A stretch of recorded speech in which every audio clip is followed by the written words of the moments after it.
All right, what's up, everybody? Coach David here, and Coach Mohammad. Back with another podcast. Got some great questions for you, and they're going to be coming in as well. So if you post, just a reminder, guys, that please put who it's from. Otherwise, it's going to say like Facebook user 8,267,378 or something, and I won't know who you are. So if you're on Facebook, or you may have to give it permission to use your name, and then we can do it that way as well. So how's your morning going, Coach? Did you work out this morning? It's funny you ask, David. It's funny you ask because you're part of the reason why I've gotten 1.7 hours of sleep last night. You got 1.7 hours of sleep? Under 2 hours of sleep. So it's funny because I don't remember keeping you up.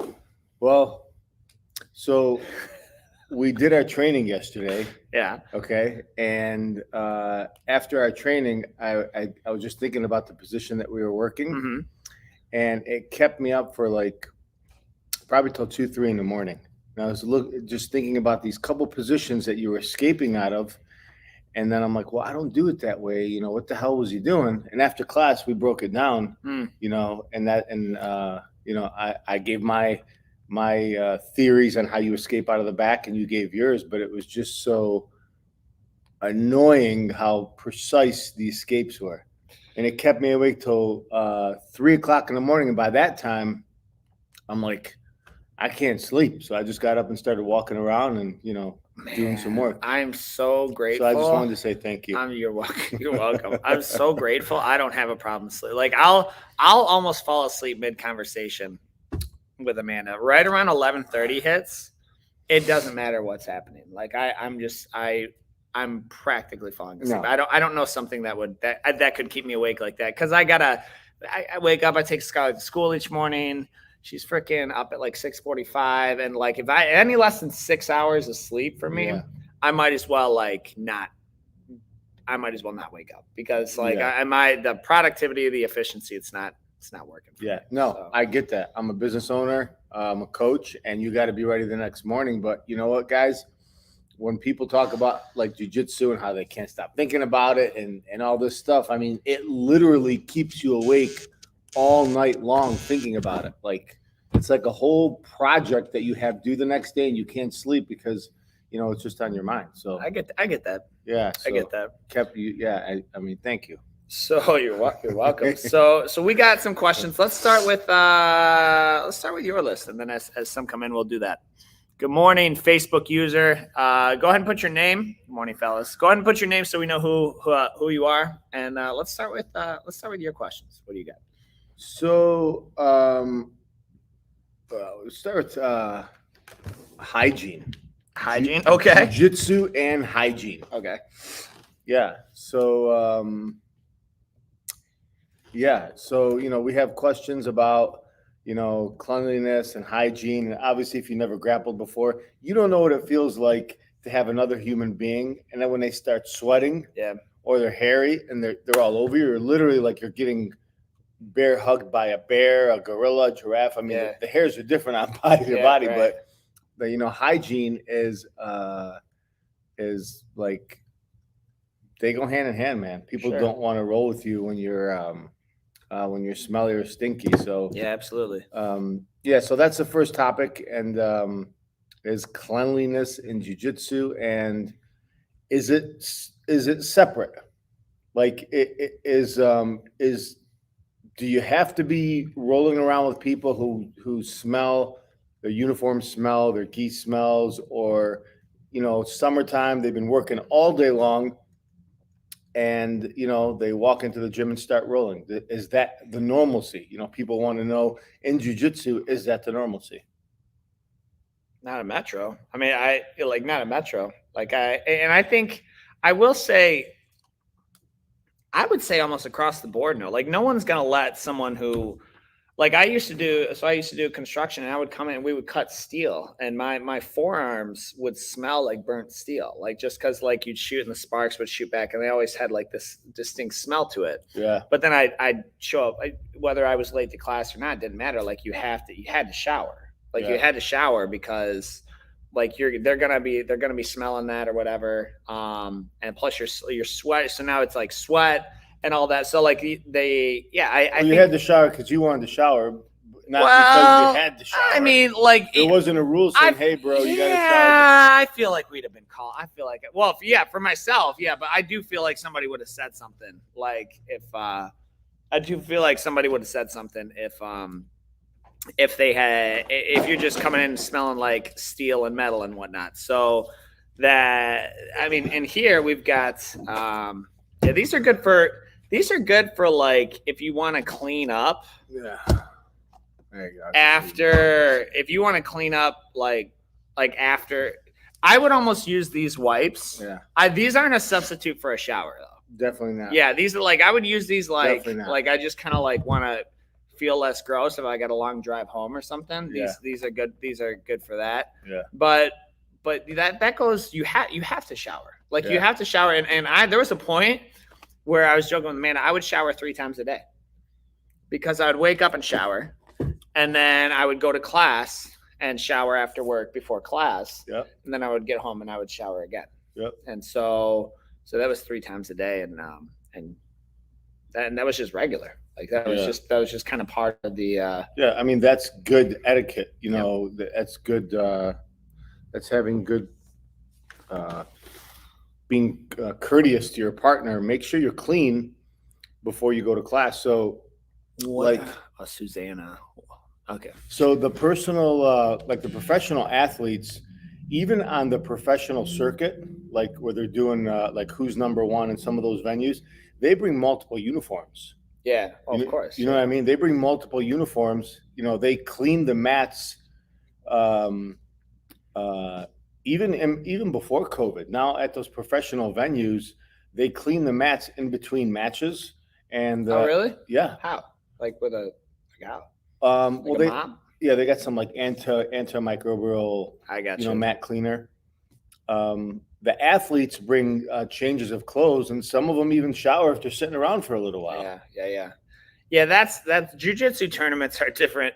I think we can agree jiu-jitsu tournaments are different than jiu-jitsu class, but it blows my mind how many barefoot athletes I see at a jiu-jitsu tournament walk into the bathroom. Oh, that's disgusting. It literally, I'm aghast at it. Yeah. And it's either, and it's, I just have to chalk it up to ignorance. Yeah. Because there's no way, like all the possibilities of what infections and fungus you could get on your feet. Yeah.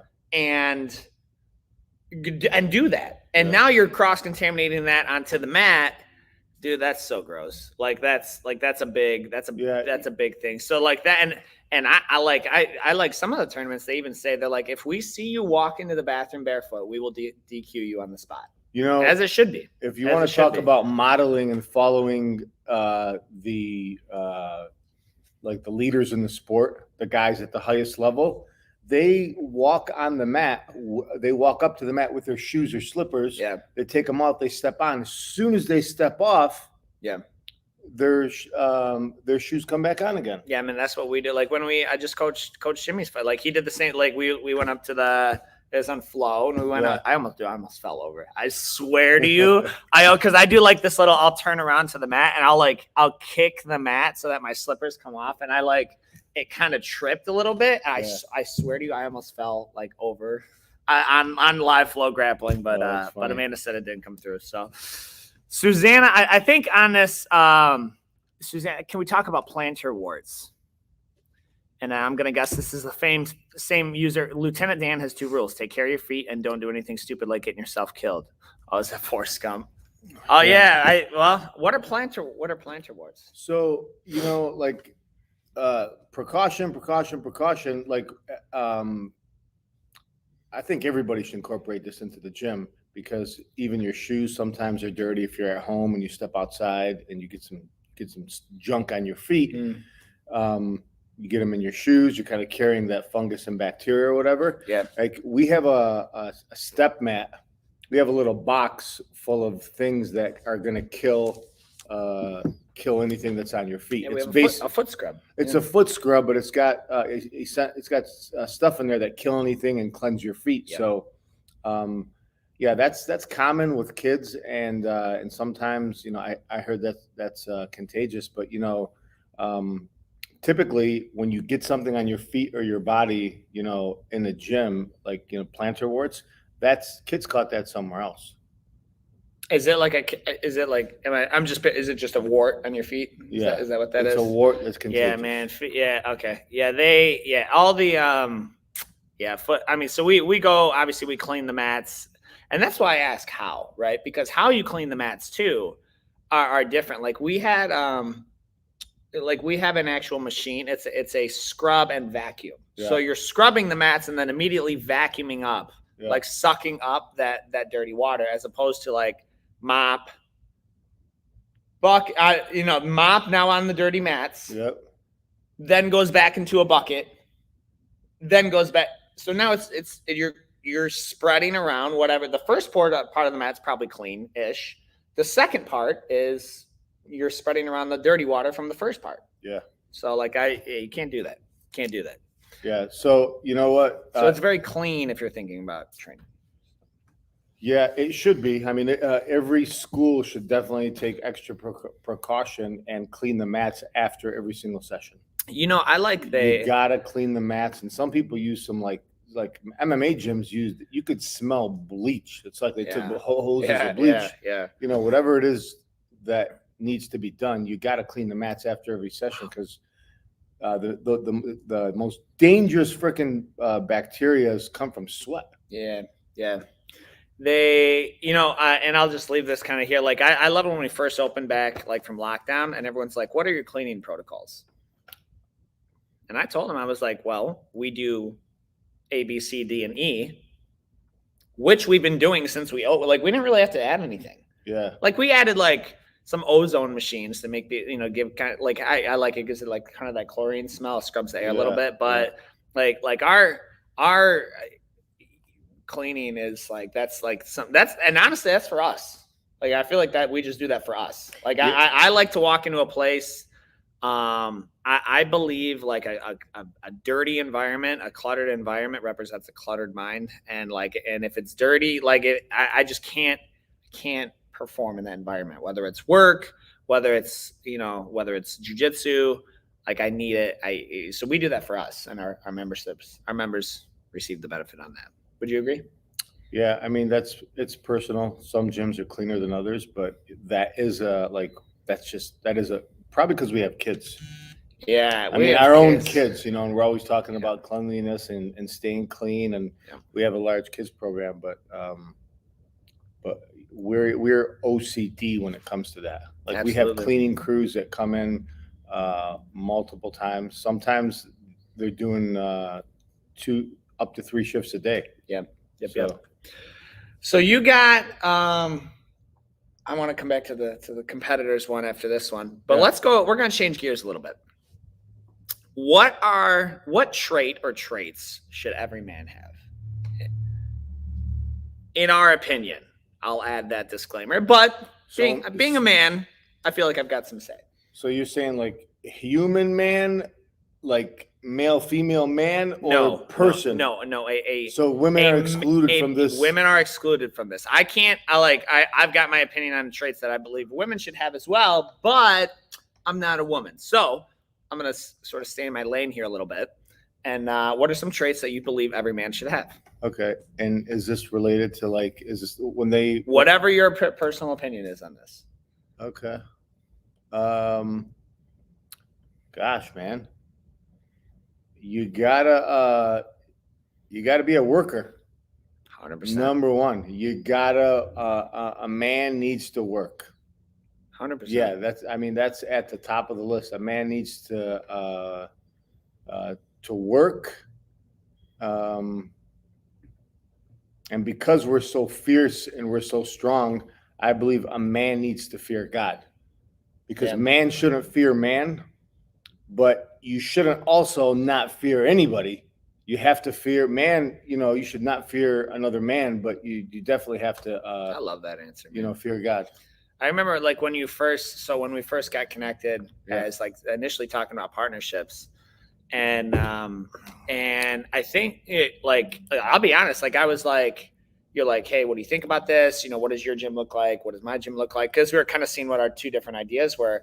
And I was like, honestly, I was like, first, let me see what the Bible says. Because at the time, I was unsure what the Bible said about a Christian partnering in business with a Muslim. I just didn't know. And like, since that's my guy, and when you said that, I in my head, I'm like, oh my God, do I know more about Christianity than this guy? I'm like, who's he going to talk to? What the hell? What, you know, he's got to, and I'm like, in my head, I'm like, okay, that, you know, it's good he's doing that, but I hope he doesn't get the wrong advice. I was coming off of like a pretty severe partner split, so that was going through. But I was like, and you're like, you know what? I think that's smart. And he's like, what I like about that is like you fear someone higher than the manager. He's like, you have a higher authority, and I absolutely do. But I agree with that statement that you have a healthy, I would say a healthy fear of God. Yeah, fear of God and whatever. And because the more you know about creation. A man and I were studying this. Like, bro, creation is mind-boggling. Like from everything from the water cycle to the reproductive cycle to the human anatomy. Like, and so the more you understand that, and you're like that's got to come from somewhere. It's got to come. It's clearly intelligently designed, and so you need to have that fear of that creator. I agree with that. So that's at the top of my list. I mean, number one, you have to work, and you have to fear, fear God. Because ultimately, this is not a religious podcast, but you could know right from wrong and know you can't lie, steal, and cheat and stuff like that. But whose rules are they? Yeah. Like, they're not my mom and dad. Who taught my mom and dad, and going all the way back? Somebody decided, look, you're here, so you have to set some ground rules on how you live as a man. Yeah. What's on your what's one on your list? Definitely worker/provider. Like if you're married, like you got to provide, man. Like you can't be 25. Hell, you can't be 19. Like you can't be mooching off your parents. Like and honestly, like I'm gonna say that we'll just use the arbitrary number of 18. 18, if you're living with your parents, which I'm not against, you better be doing something to provide for that household. So if you're going to school and you can't quite, like, the workload's too much to have a job, I get that. But then, like, when mom or dad need help around the house with, like, a little project, like, you better be providing with that. Like, you better not, like, we've got this sort of accepted culture that it's okay. Like, not much is expected out of human beings until they're, like, 26. Yeah. Like you're really not expected to be a contributing member of society until like 25, 26. You know what? That's crazy. And then you talk about that a lot because you're an elite, you're a coach for married couples and business entrepreneurs. And I know you're big. Well, even single dudes. Well, you're big on being a supporter, taking care of your wife and being a provider. You're big on that, right? Sure. But I think that I think you have to work for your family. But if it's not in the cards, usually it'll work itself out. But if it's not in the cards that you could be a main breadwinner or for your family, I don't think that's a bad thing, because there's stretches of time where people are like grinding and they're not making no money, and they got to come home to their wife or their kids, and they're just not cutting it. That is it's hard for a man to swallow. And I don't think, you can't start out being the provider. It's not that simple. Well, okay. So paint me a scenario though. Like, and I'm not talking about like you had a steady job at Ford and you got laid off for 6 weeks. Yeah. And there was a 6-week lull. That's not what I'm talking about. Okay. I'm talking about your mindset is you are content. You are content to like let someone else be your livelihood. No plans of changing. That's a different. That's what I'm talking about. So if you're talking about like hustling and something, and then we're gonna get down to like this next question about money. I'm really excited about that one. But they like that's one I believe in. And then to kind of go with that, I believe humility is a trait that every man should have. A healthy balance of humility and confidence. Because people, those are two words that like I don't think have proper meaning, right? You hear humility and you think an introvert who's a floor mat, right? Who's just mistreated and he lets people walk all over him. Yeah. And then you hear confidence and people like they kind of immediately associate that with arrogance, which it's not. Yeah. So you can be humble and confident. Yeah. You can be both. And I believe you should have both. Like you need to be humble enough to sit under someone's direction and kind of know I also think knowing your place is huge. Yeah. Knowing, like, that's what I like about jiu-jitsu is like people don't like they get into like jiu-jitsu is a cult because you have rank, and there's value to be earned. Like when I'm coaching, I expect the students on the mat to listen to me. Yeah. And when I'm not coaching, I give that same respect to whoever I'm under. Coach Alvarez, Coach Professor Bruno, like Coach Carl, like fill in the blank. So knowing your place and your ranking amongst that, I believe that's huge. Now, again, confidence and humility. Like it's that balance. Those are two key traits that I think every man, a few of them. I've got I got a laundry list, but this it's not the order of man here. So what else you got? What's next on your list? I'll add one more thing, a trait that every man should have. I believe that every man should have a daughter.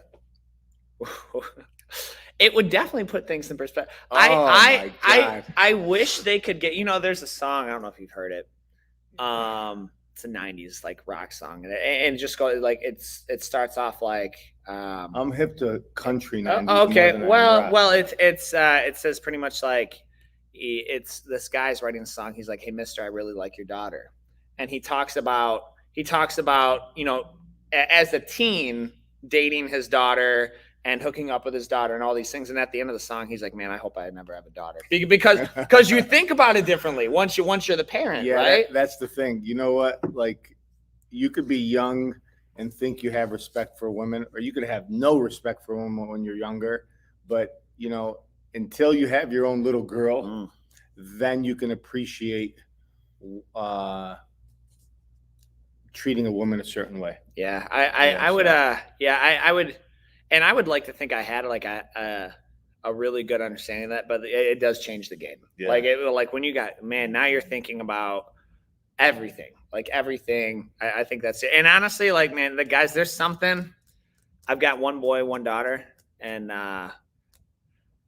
they're different. I think they're both nice. I think one of each is great. We, God willing, we'll have more. But like but man, I don't know. I'm not like the whole, son, give me the sons, we'll go have guy time, because my daughter, like hearing, talking to her and we get that a lot. We get that a lot is the daughters need for a positive male role model in their life. Oh, for sure. But like the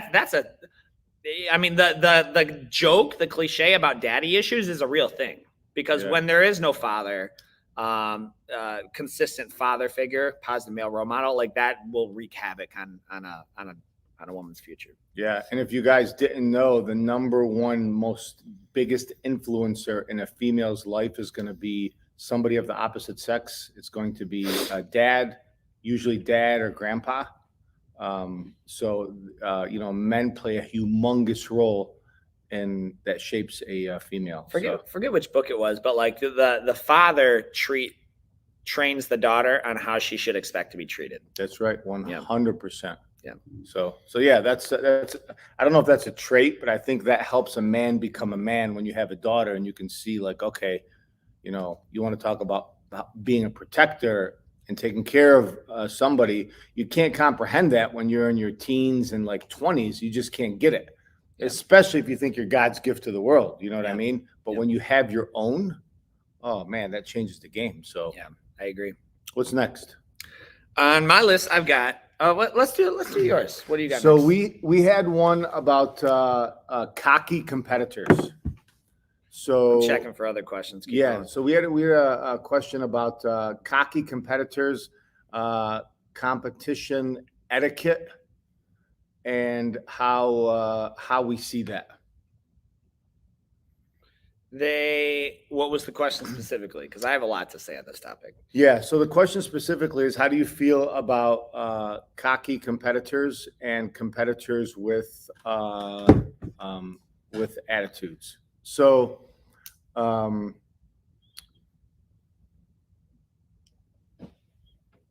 I think you got to be confident as a competitor. I think you got to be confident as a competitor, and take Conor McGregor for example. He is definitely confident. Sure. He is confident. He's capable, but he's a gamer. He is a gamer, and his whole thing is to try to get in people's head before he fights. Now that's on a larger scale, right? And he crosses the line. He crosses the line, and bro, what he did with Khabib, man, he crosses the line. But it's not. I don't justify it, but a UFC fighter's pay is directly related to how much they bring in. Yeah. And so if no one wants to see you fight, you can expect to not be the top paid. And if everyone wants to see you fight, even if you lose, they just like the hype. Yeah. I almost feel like that was marketing. Like that's his brand, the obnoxious Irishman. Like that's his brand. And you know what? Part of it is, now you take somebody like Muhammad Ali, like the boxer. Yeah, yeah. You take Muhammad Ali. There's a Muhammad Ali grappler actually now, so we have to clarify. Yeah, I was watching him last night, 4:00 in the morning. Muhammad Ali the grappler. My mom and I met Muhammad Ali the grappler in Ohio when he was a purple belt. Oh wow. Yeah, and I'm like, that's so cool. I heard his name, Muhammad Ali. I'm like, dude, are you back from the dead? Yeah, are you Muslim? He's like, no, I'm Brazilian. I'm like, Brazilian, and your name is Muhammad Ali. Right. So I asked him where he's from, but he's like, no, my parents knew that he was the greatest of all time, and they named me after him, after a fighter. He's legit too. He's bona fide, man. The Brazilian, both of them, but the grappler too. Oh yeah. So actually, the boxer's not dead, right? Did I misspeak? He's not passed. Yeah, he did pass. Okay. Yeah, he did. So yeah, he was a trash talker, but he had a little bit of class with it, and he genuinely believed, I think he believes more. Muhammad Ali believed more. He was the greatest ever, more than Conor believes it. We don't know what's going on inside their head or their heart, but I believe inside Muhammad Ali's head and heart, he believes he's the greatest. Yeah. Okay. Conor McGregor believes he's got to be a big talker in order to sell tickets. So there, but he's solid. My mindset on this has changed a little bit. And that's where that confidence comes in. One of the greatest things, Coach Professor Alvarez actually put this in my head. He's like, bro, you have to go out there and expect to win. If you're going to compete, being good at jiu-jitsu and competing well at jiu-jitsu are two entirely different skill sets. Yeah. And he's like, you have to go out there and expect to win. Yeah. And to me, until I changed my mind on that, I was like, that's arrogant. Yeah. Right? You can't because again, I believe that all victory comes from God. We train, we do our best, but ultimately he grants the victory. Yeah. But you have to expect to win, because if I'm expecting to lose, I'm going to second guess myself. Yeah. And like Salo says, if you're late, if you're late, you essentially die. There's this whole funnel. If you're late, you're tired. If you're tired, you miss, and then you die. You die. You choke. You're that's it. So you have to expect to win. That being said, and I would sum this up with this: when you win, act like you've been there before. Act like you've been there before. And keep respect with your partner. When you win, that's where I feel like this new, there's something that's been lost with the traditional martial arts feel in jiu-jitsu. It's to disgrace your partner and it's just so obnoxious, man. So obnoxious. And people get caught up in the height. And at the end of the day, because I view as the jiu-jitsu community as as a whole, it's like the biker community. They just wave to each other. They've never met each other before, but you're a biker, I'm a biker, we're cool. And as a whole, you have to respect the guy. He showed up and gave you a match, paid money to give it his all. And like that, you got to respect that. And so and that's where a lot of that's, I feel loss, so that's my mindset. Confidence in competition, but arrogance, bro. I honestly don't care. I honestly don't care. That's one of the reasons I like Heisen Rita so much. That he's such a nice He's guy. the nicest dude. Yeah. Nicest dude. He just won. I saw him fight Orlando Sanchez. And, Heisen Rita beat Orlando Sanchez, and who else did he take out at that? I only saw the Orlando one, but he took out another really experienced high-level he's grappler. not flashy with it though. He's not arrogant, and Nah, I believe part of that comes from his upbringing in Ghana. Yeah. Like I'm just gonna connect that. Like so, I Americans can be arrogant and cocky. Yeah, so, they call him the toughest African on the planet. Dude, oh my gosh. And he's like a giant. He's like 6'4". Like, what's up, Coach Jimmy? This summer was the only time me and Conor McGregor were on the same level. Broken leg summer. Oof. Oh, did he break his leg? Did Conor break his leg? Yeah. Yeah. You know, Khabib is a student of martial arts. Yeah. And if anybody knows, when you're watching his interviews over the last couple of years, he knows everybody in his division. He knows all the fighters. He knows where they're at. He knows their background. He knows their strength. He knows their weakness. He's a real student. He's not just a good fighter. Yeah. And he said that Conor's done. He might come back and fight, but to fight the top 3 to 5 guys in the division and win, he's like, this is the downfall of Conor McGregor.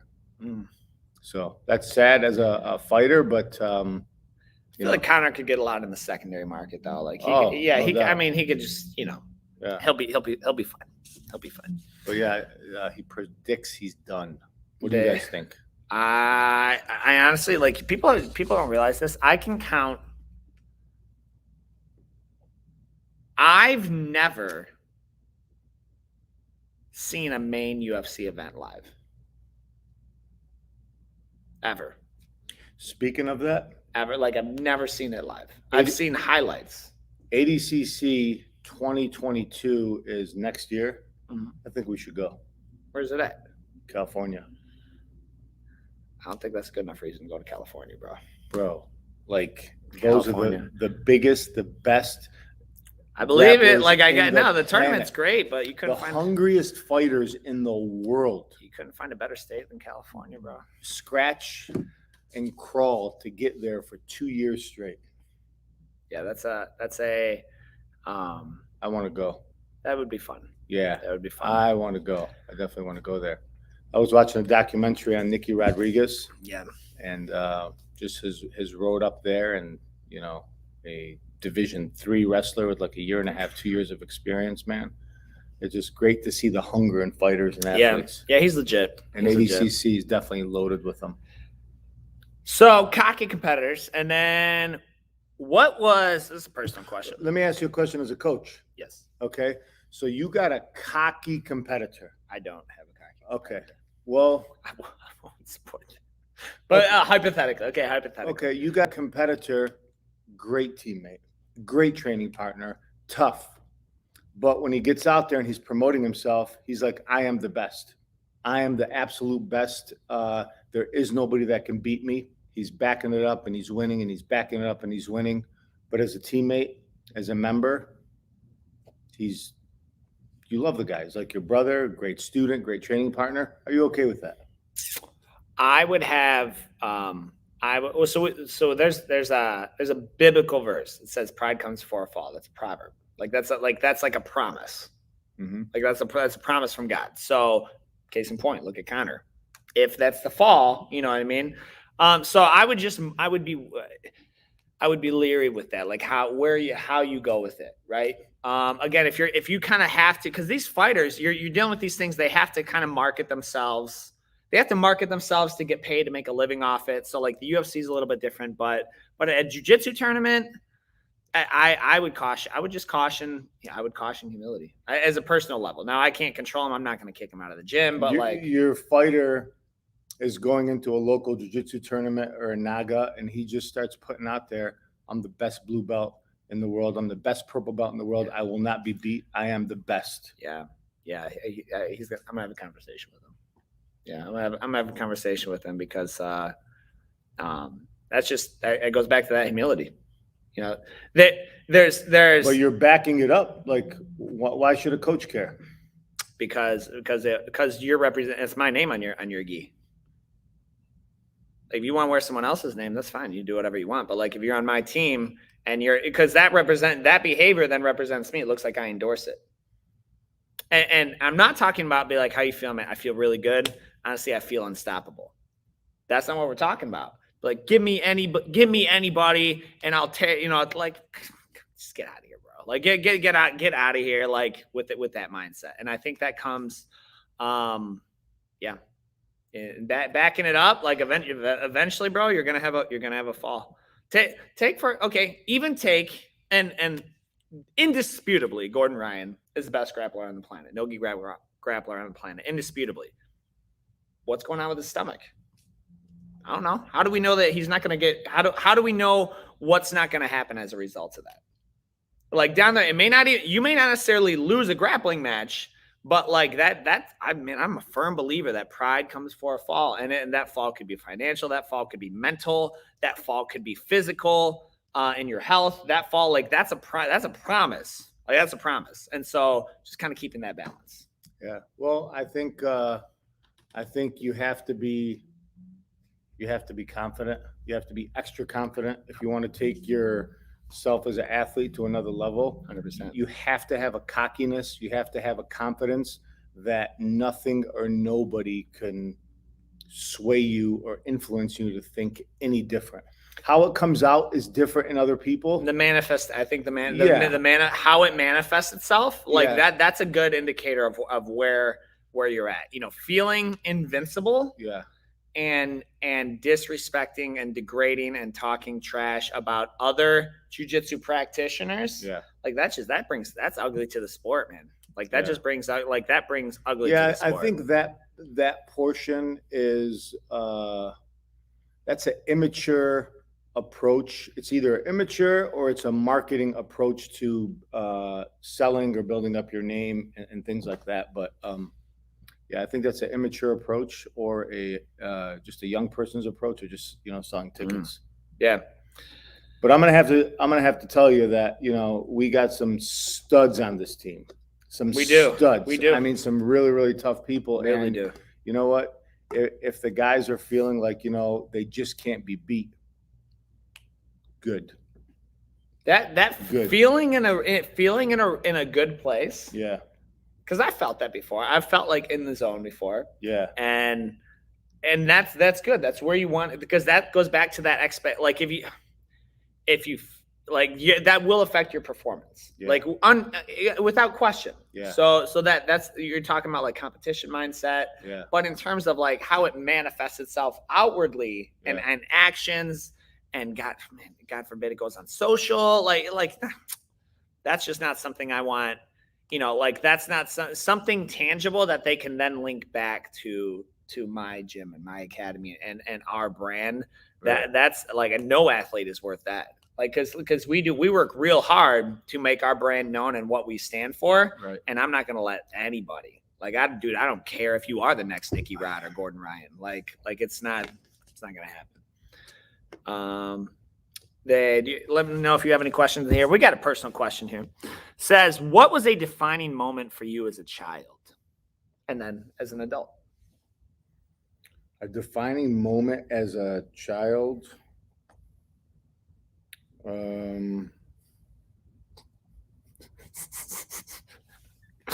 Who said the comment about he said the only reason to go to California is if you're homeless or you want to join your crew or you need an airport to get out of California.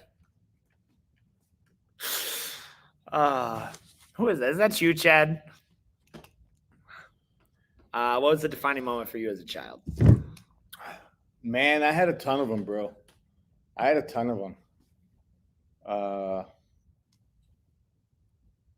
There's a few times in my life. I think one of the ones was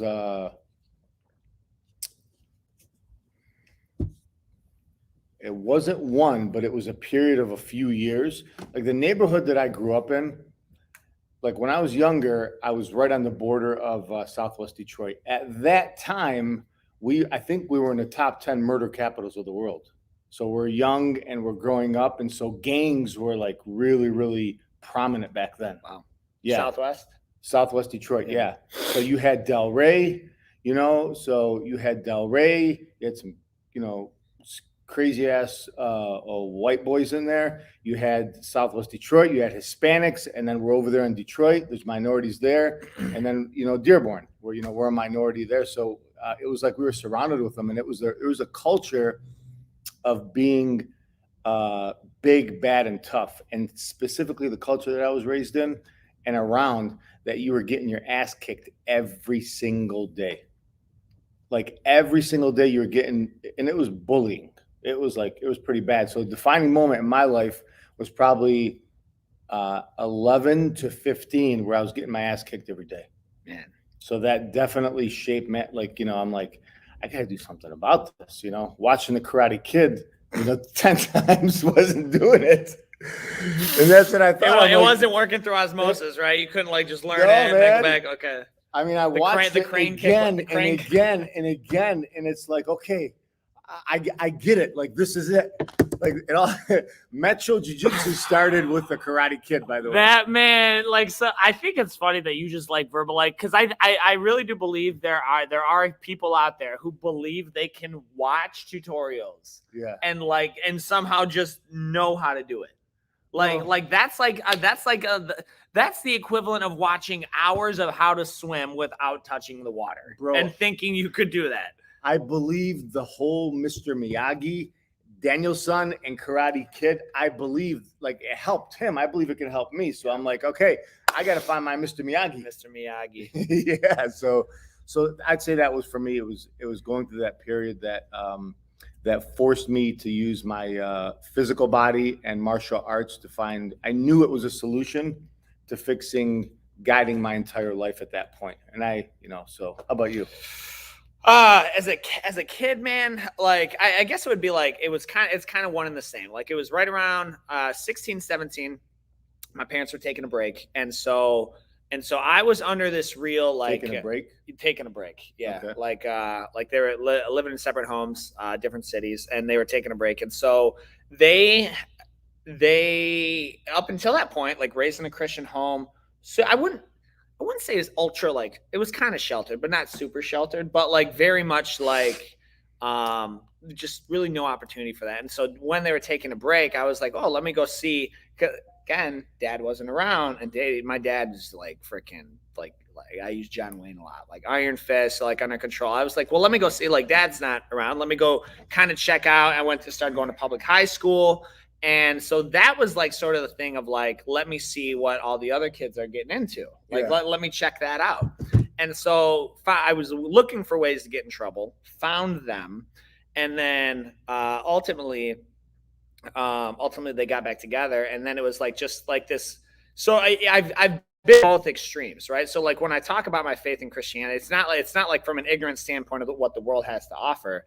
It's from a very deep understanding of what the world has to offer. And so and then that transition of like, I don't want that anymore, you know, and I actually want to go and I want my life to look like this. Then shortly after I found Amanda, who is now my wife of going to be 13 years next year. And so that was like sort of my transition. So the separation with your mom and dad. Yeah. That would be the separation and kind of like that, 18 months or whatever it was. But then like that shortly transitioned from like, so 16, 17-year-old getting in trouble with the law to now getting married, you know, and like that, it was like a real quick transition to adult. And I think that's like, I view, while I definitely wouldn't recommend everyone do it that way, there should be like your entire childhood should prep you for adulthood. Yeah. There should not be like, you should, that I in a lot of ways, I feel like we don't give kids enough credit.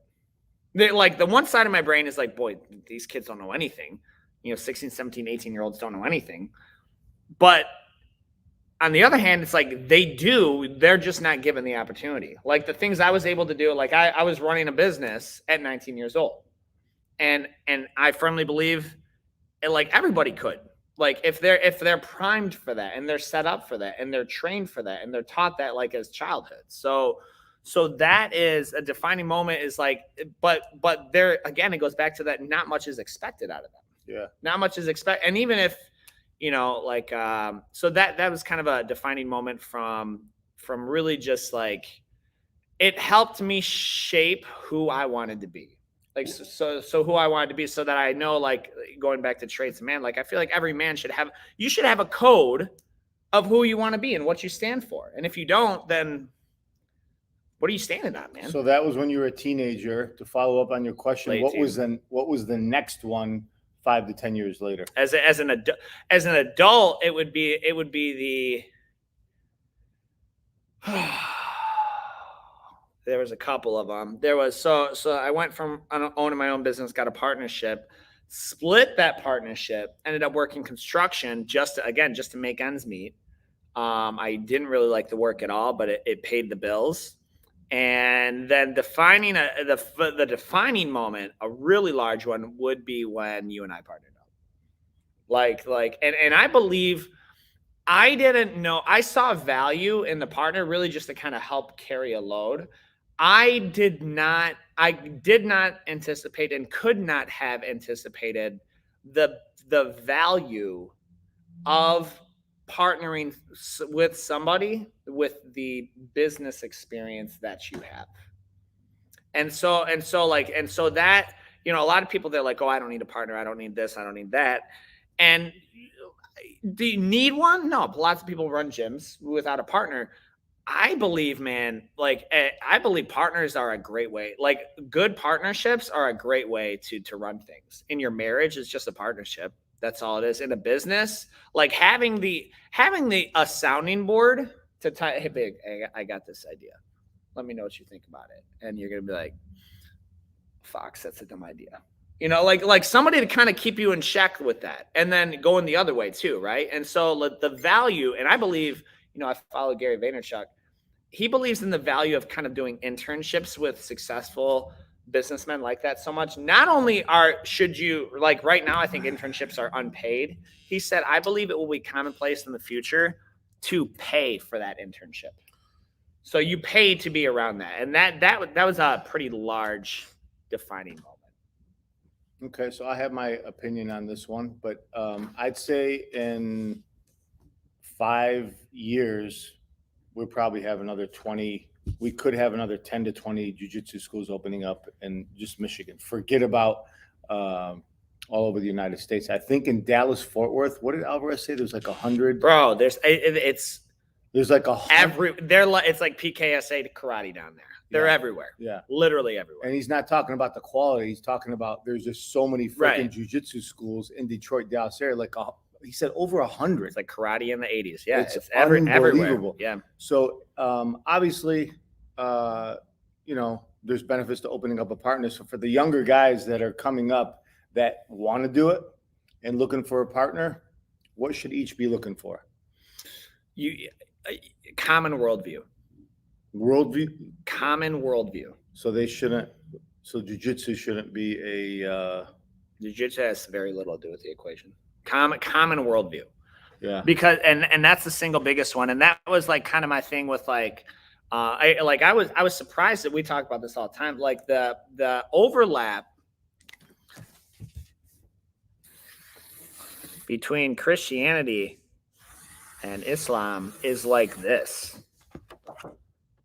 Like there's like a really, really narrow margin of things that are different. Pretty key points, admittedly, like the key points, but a lot of it's the same. And so like when I talk, I don't have to explain to you why it's important to tell the truth.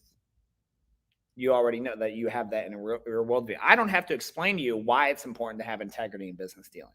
Yeah. I don't have to convince you. I don't have to convince you to deal with people with all these things that like are built into your core as a man, as a human. We're in agreement on. Yeah. I don't have so with that, like that's now you're just navigating details. Yeah. Yeah. So like if you guys notice, it's not about, we're both we're both bigger guys, we're both top players, we're both guard players, we're both like good guys. It's not about that. It's about like how, if we're both in a living room, do we agree on the same things about how we want our family to kind of be raised? Yeah. So I remember when all that stuff was going down with the Muslim ban, Trump was talking about that Muslim ban or whatever. And then you came and reached out to me, and I'm sure you reached out to some of the other guys in the gym because there's some other guys from the Middle East in the gym. You're like, hey, man, Yeah. I just wanted to check on you, you know? And Yeah. it was my wife you probably need to check on because she was like, oh, my God, I don't want to go anywhere. They got this Muslim ban going on. And I'm like, what are you talking about? He's like, well, you know, all that stuff's going on. You know, there's some stupid people out there talking and doing stuff. And Before we were partnered, right? yeah, we were before we were partners. So I'm like, yeah, man, you know, I appreciate it. I'm good. But, you know, I'm like, okay, he has no idea what he just did. And, you know, a little thing like that, checking on me and things, you know, are definitely made me say, okay, this guy understands it. He meant it. He's really looking out for us. And so, you know, things like that, how you run a family, what you do outside in your personal time, where you spend your personal time as a partner. That's a big one, man. Huge. That's huge. Like, yeah. Where you spend where your partner spends their personal time. That's huge. It will always follow in and trickle right back into the gym. Yeah. Always. So yeah, that would be the single largest one. That would be the single largest one. That's honestly the single largest one. And then kind of ask them what their future looks like. You know, like because if they're young, like you're 40 something, you're a little bit more established than if like you're going to partner with a 20-year-old. They got a lot of life changes coming. Yeah. You know, they may buy a house, they're gonna get a wife, they're gonna get some kids, and that's gonna expect their priorities to change. They may not even realize how much yet. Yeah. You know, so like they may go from like wanting to compete 6-7 days a week to like, dude, I want to spend time with my wife now. Right. And just kind of knowing that's slept on, man. Like the ability to just get with someone who's been like kind of been where you want to be. Yeah. Like that was and that you have equal say. Yeah. You know, like that was non-existent in my prior partnership. That was run more like a dictatorship. Like it was his way or the highway, and if you didn't like it, tough. That's not partnership, bro. That's like it's freaking slavery. Like that's like what's the point? Yeah. Yeah. You know? No, I definitely agree. I mean, you're partners for a reason, and you got to respect each other's opinion. Both people are going to make decisions and you're going to fail. Both people are going to make decisions and they're going to be really, really good ones. 100%. So, you know, we're both taking credit for the good and we're both taking credit for the bad. And I think that's a big one in the partnership. Absolutely. And it can't be like, oh man, you freaking jacked us up. If you made a decision and you messed up, when the shit hits the fan, we messed up. Yep. I can't say, well, you know what, bro, you know, you made a bad call. We've done that several times. Yeah, like, we've made mistakes, and it's just like, well, that's data collected, that's lesson learned. Yeah, you know, and it's objective. Yeah, because I'm never accusing anybody of like you did this, you should have that, bro.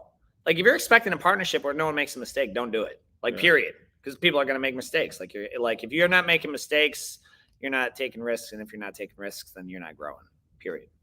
So. Does it apply in Elite Husband? Seriously, the risk. I take risks, but they're calculated because in a relationship. The only I mean, I don't take like really the only risk you're talking about is like financial, like really. Like I can't really think of like a mental risk, but financial risk, like women need consistency and they need sort of that base level, right? So what I love about Amanda is she's fully ready and mentally prepared to like go back to like the lowest income we've ever made, and like she's not attached to her stuff at all. Like I've sold cars, I've sold homes, like she's not attached to that at all. She just wants to make sure her and her children are fed and that, you know, if possible, she can get coffee. Yeah, you know? Well, if she could patent that and give it to other females, right. You know, yeah. No, she's that's awesome. She makes it easy to be married, man. So on the topic then, someone wants to train jiu-jitsu, right? Yeah. Jiu-jitsu is not. Jiu-jitsu is not. Is this the last question here? This is the last question. Right. Yeah. So jiu-jitsu is not for those. It's a premium art. Like it's not. What do they call it? Intramural soccer league. It's not a community center karate. Nothing against karate, but like a lot of those programs, they're subsidized. Like Yeah. people don't realize they're subsidized by you're paying for them, whether your kid does it or not, because it's in taxpayers' dollars. So it's a little bit more than some other programs. And so someone says, hey, I want to train. I'm really excited. I just need to make a little bit more money. Okay. How can someone make more money if they want to train, but they can't afford it right now? How can they make more money to pay for the training? Yeah. Like, what are some ways to make money? Well, We'll do two scenarios. They have a job, they need to make more, yeah. or they're currently, if you're unemployed now, if you're unemployed now, I feel like that's a choice. Yeah. But keep going. Real simple for me.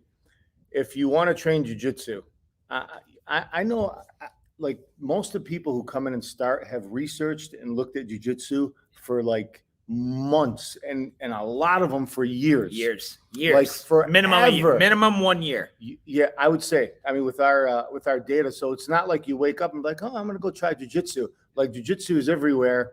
It's growing, and you have so many different celebrities and influential people saying this is good. It's good for everything in your life.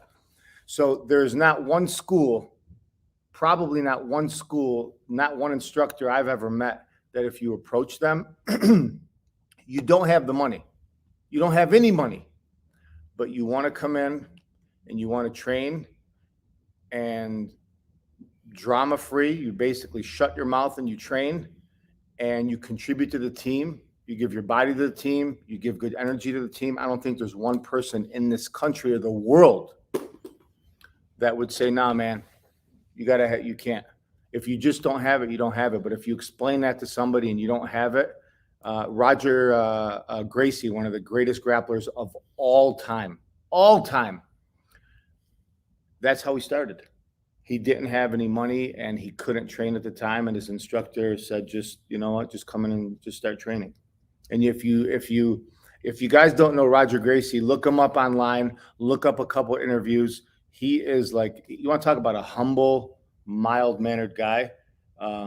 He's a great example. And he was submitting people regularly at black belt level, making it look easy. And that guy walked into a gym and just, at the time, he didn't have any money. The guy let him train, and he ended up. You could watch his interview for like 2 minutes and say he seems like a really nice guy. Yeah.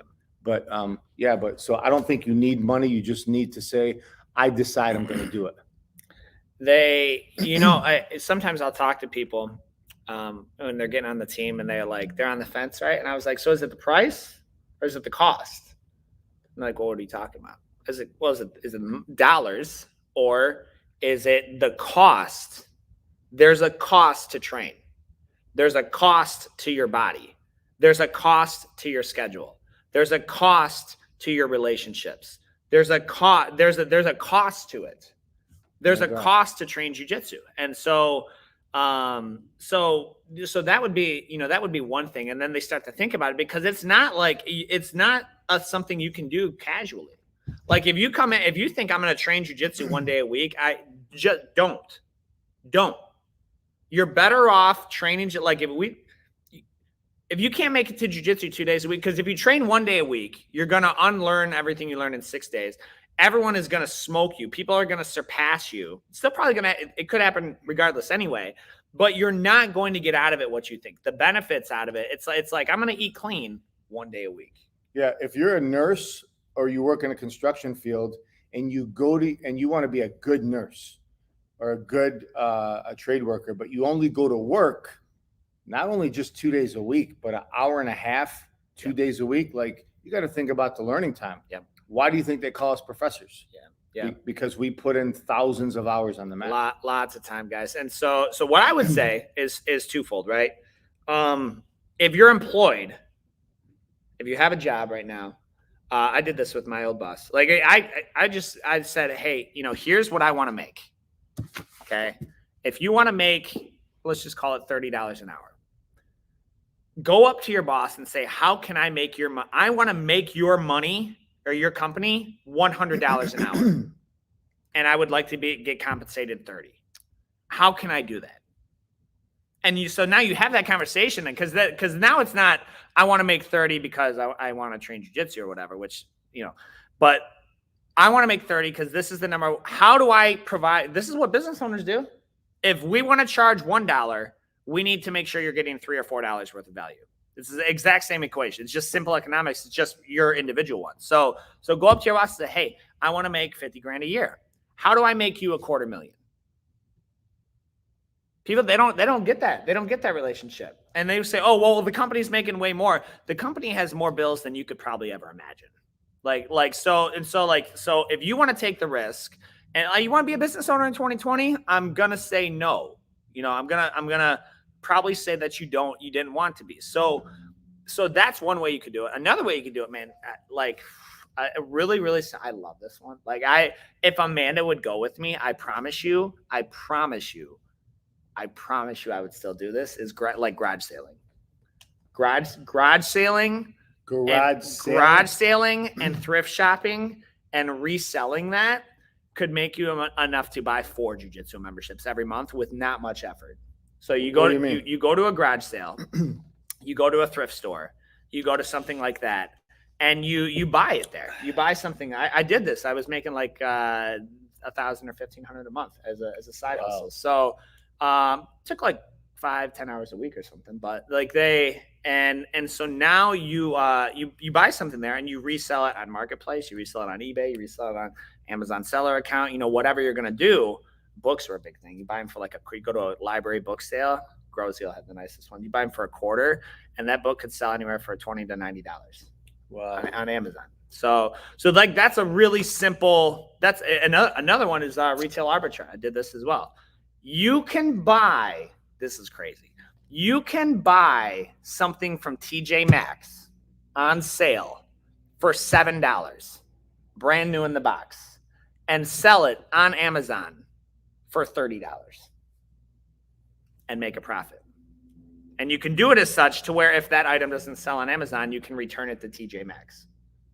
They don't like that, but there's a way around it. So wow. So and then in today's economy, pick up a paintbrush, get a roller, tell people you'll paint. You'll be able to charge a lot of money for that, or definitely enough to pay. Grab a lawnmower, grab a shovel.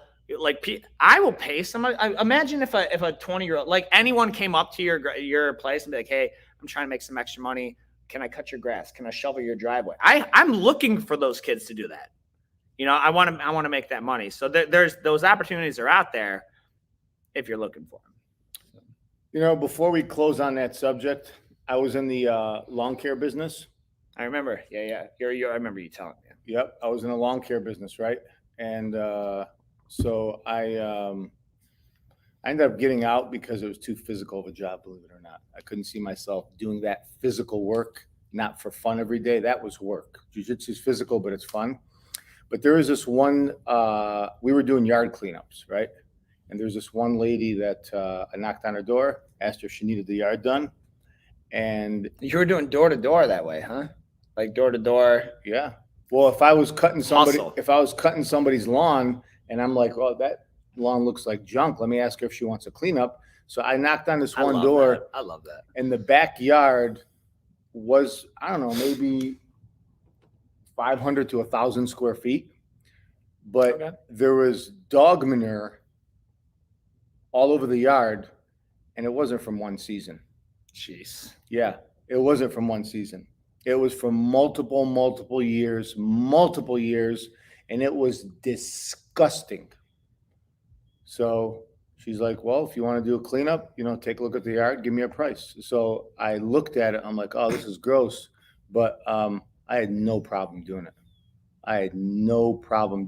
Cleaning it, and I shoveled it up, and I got that yard like, it was never there. She probably needed to hose it down. There's still some smell, but if you're willing to do that kind of stuff, man, good things are going to happen, and you're going to find enough money to pay for a membership. And if you can do that kind of work, then that humbleness will open up doors for you for better opportunities. So, we clean toilets here. We cleaned them for a year and a half.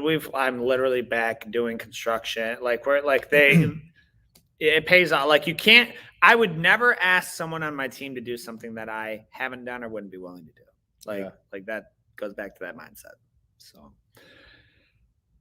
that's sweet. I love topics like that, man. So guys, if you if anybody's on the platforms that this goes, Professor's Choice, if you guys need any hygiene products, check it out. Professor's Choice, good stuff. I want to be honest about this. I didn't really use this until I needed it.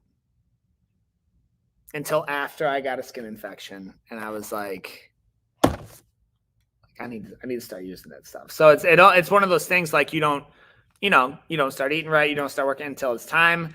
Like you want to be proactive about this, because this stuff, like I was off the mat for almost 2 weeks. Yeah. Or you're off work for 2 weeks unpaid or whatever, depending what you do. So this was this stuff. It smells like citrus. It's got a good smell to it. So, all right, guys. Well, this recording will be on YouTube. Be sure to answer any more. Every Tuesday we're going to be here. Every Tuesday we're going to be here answering questions. So post them. As always, guys, we'll see you On the on the mats. mats.